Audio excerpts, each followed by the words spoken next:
Les biais cognitifs, c'est très pratique. Ça nous permet d'analyser et de décider rapidement tout en nous donnant l'impression de maîtriser ses décisions et puis de faire nos choix. Mais en réalité, notre cerveau n'est pas capable de percevoir toutes les informations et encore moins de les retenir. Donc il a mis en place des stratégies qui lui permettent d'économiser du temps et puis de l'énergie.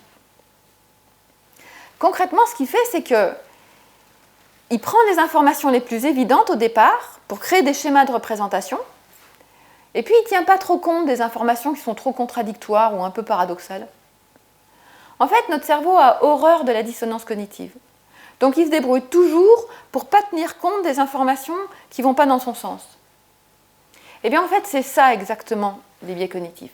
C'est des stratégies de pensée qui permettent au cerveau de s'économiser tout en nous donnant l'impression d'être super intelligent. Alors, prenez par exemple le biais rétrospectif.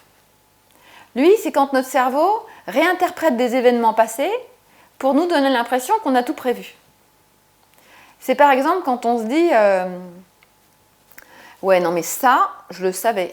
Je savais que j'allais me faire avoir. Je l'avais vu. Hein. » Bon, bah si vraiment on l'avait vu, je pense qu'on n'y serait pas allé. Ou le biais de simple exposition.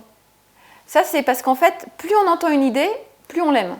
Quelle que soit l'idée d'ailleurs. Et ça, les agences de pub travaillent avec ça depuis des années. Hein. Donc on a des biais qui sont liés à la perception, mais on a aussi des biais de raisonnement. Par exemple, le biais de confirmation d'hypothèse. Ça, c'est quand notre cerveau cherche les informations qui lui permettent de confirmer son hypothèse de départ.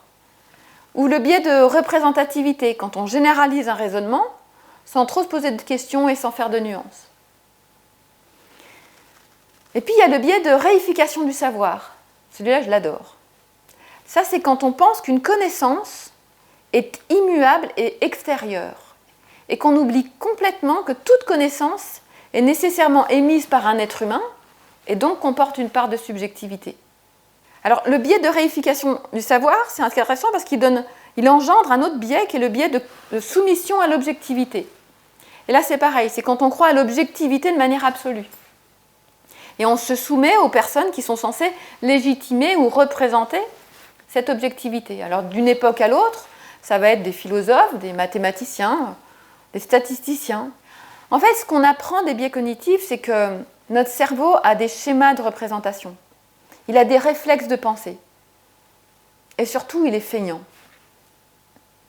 Donc, il y a deux choses importantes à faire pour faire avec les biais cognitifs, parce qu'on les aura toujours. Et la première chose, c'est déjà de prendre du recul sur ce qu'on pense.